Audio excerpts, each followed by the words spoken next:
And so to the cars and the day they'd all been waiting for. The final stage of the 2006 Dakar. Just 31 kilometers of it. Alphonse saying it's going to be a pure pleasure. Being here by the ocean after what we've been through is great. After 15 days of stress, this is deliverance for all of us. And of course, most of all perhaps for the privateers. Good lad thinking of them. Well, time for a lap of honour then. Winner Luc Alphonse and runner-up Gilles de Villiers. More glory for Mitsubishi, a 6th consecutive win for the Japanese brand and 11th crown in Dakar history.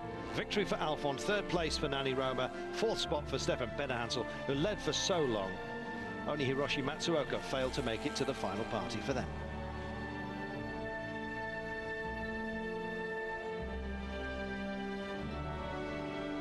The Lac Rose at last. Once again, the men in red leading them in. Just 100 meters to go. The joy on the face of Gilles Picard and Luc Alphonse. Even the pink flamingos had gathered to cheer them in. 4 out of 5 Volkswagens made it. German brand were hoping for victory. They will be satisfied though with de Villiers' 2nd spot. It is progress. 5 stage wins for him.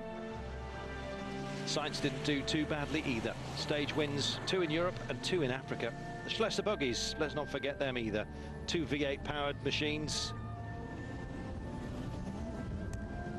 1 V6. Here they come, Jean-Louis. Thierry Magnaldi, great choice he was this year, and Jose Maria Servia, relegated perhaps to last year's vehicle. Total of 3 special successes for the blue team. Not bad, but nobody in the top 5 for them. Schlesser in 6th spot, Magnaldi 10th, Servia 14th. They'll be back. And Carlos Souza, tight, disciplined team, the Nissan outfit, hoping to make it to the podium. Portuguese in his Nissan pickup, having to settle though for 7th spot. The BMW X3, Galan Chicherit, Frenchman managing to clinch a stage, finished the best of the BMW boys. Alfie Cox, first time on board the cars as well in the BM. This is Philippe Gache, 12th overall in his homemade buggy. And Jean-Pierre Strugo took his Mercedes to 22nd spots, but over a day adrift by the end. And the Brits that didn't make it, Chris Hammond and Terry Banyard, Paul Green and Martin Coulson, Paul Johnson and Bonaforte, Mick and Susie Jones in their BMW, Fritz Hessing and Matt Stevenson, who we saw arguing. The one who did get there was Quinton Evans and Ivar Erik Tollefsen, his driver. Jean-Francois Guignot, best of the amateurs, and Eric Vigouroux, impressive in the final part of the rally, among the top 10 drivers the last few stages, dropping back towards the end. Ratet, Jean-Jacques won the prestigious production class, 17th overall in his Toyota. And it was time for the podium ceremony and the presidential welcome for Luc Alphonse, with Senegal's president Abdoulaye Wade, his teammate Pennehansel, passing on the title. The podiums coming thick and fast. The lady crew of Bourgnon and Quignon there.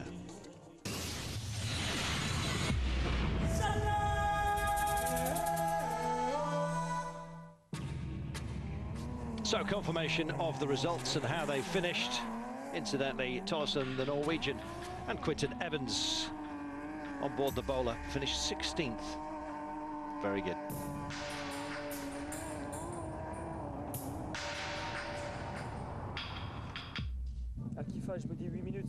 Well, in Kifra, I said to myself, 8 minutes is not a lot, and I can still do it. But the day after, while trying to put the pressure on Stefan, I hit a tree, and then I thought the win was gone. Afterwards, I felt free of responsibilities. My goal was to give Mitsubishi a podium, so I only focused on de Villiers. And then Stefan did the same mistake as I did, but with some heavier consequences, and I took the lead. I don't know how people live in this race, but it really has been a challenge right to the end. Great challenge, he never gave up and drove it into victory.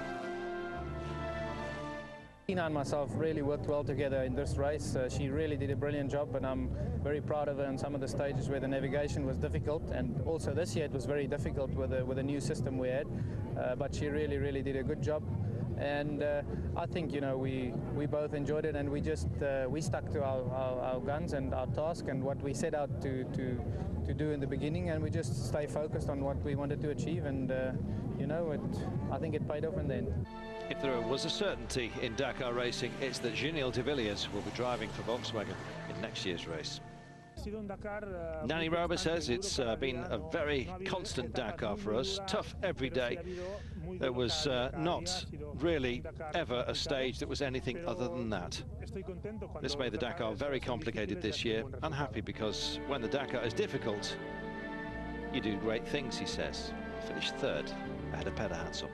Peter Hansel himself saying, when you don't win, you understand how complicated and difficult this race is. When you win, everything goes smooth. It seems that it's easy.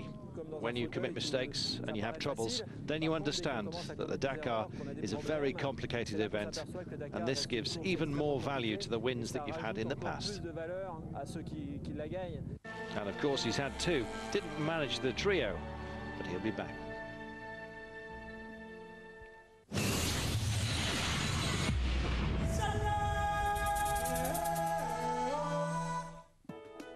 Luc Alphonse, 40 years of age, and has crammed in a couple of lifetimes into that. Quite a man at home in the French Alps.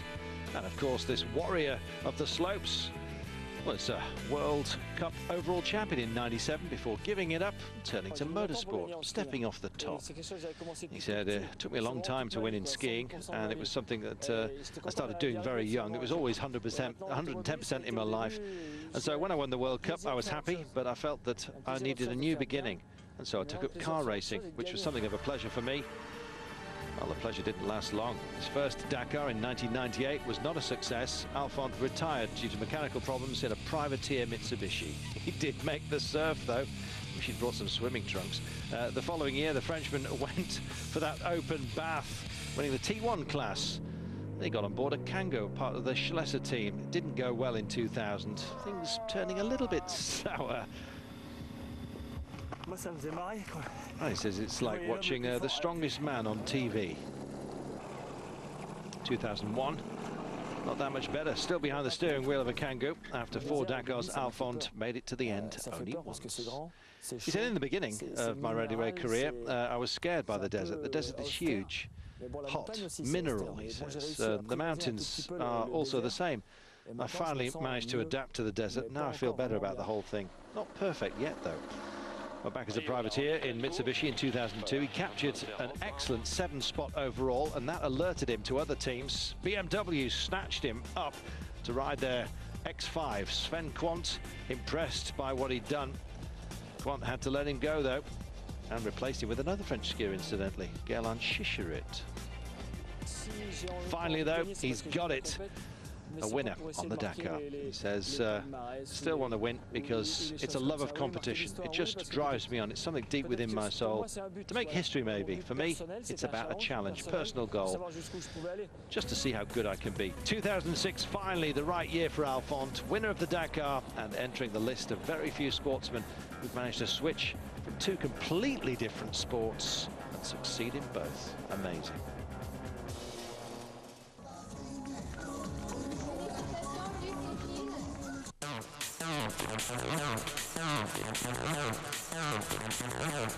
The cars, it all started off in Portugal and looked gentle enough.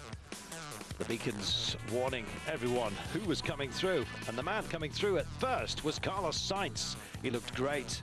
Remember Robbie Gordon? Mechanical trouble ending his challenge with a rather weird-looking Hummer adaptation. Mitsubishi started with a decent pace, but it was in Mauritania that they really cranked it up. Had their problems, Matsuoka, the first of them to go. The only one, in fact, of the factory team. Al-Attiyah and his BMW next. Figaro and then Raad carried on all the way. It was Dunes up next.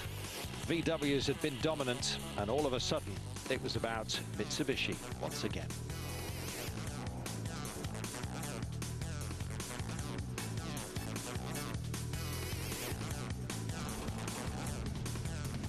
Hugely ambitious Volkswagen team tried to keep up with the fast pace. A glorious rally for them, maybe. A tough one too. Hard on everybody. The Mitsubishis, though, had found their stride. Nobody seemed to be able to keep up quite.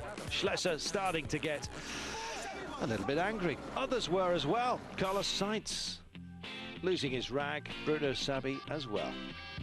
Where was the spare part when you need it? Thierry Magnaldi cost the boss Schlesser an awful lot of money with that roll that took the front of his car. And it looked like it was going to be Petter. Alfond had his trouble. Stefan Petterhansel was running away with it, was he? Alfond was desperately frightened of team orders starting to slip in, which would make him slot behind Petterhansel. But the trees played their part in this rally. They took their toll. This was Carlos Sainz, apparently off course in a wadi. He won this stage. One of two he won in Africa. Amazing. Maybe he'll be back. Luc Alfond thought it was all over when he hit a tree. Gilles de Villiers, excellent stuff, but nearly, oh so nearly, got it very wrong. Kleinschmidt did, waved on the assistants, pulled out of the race. It was time to run for home for Petterhansel, but that run cut short by a tree. He lost 3 hours and finished in the end off the podium. It let Luc Alfond off the leash. Only de Villiers could stop him. He tried his level best, but once again it was to be Mitsubishi. Shishirit in the BMW.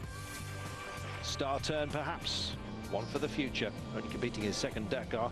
What a first special as well. Navigation. And some more swear words from Gilles de Villiers, desperate to find their way out of this. He had perhaps the best navigator in Tina Turner, but Luc Alfond, well, class apart it seems.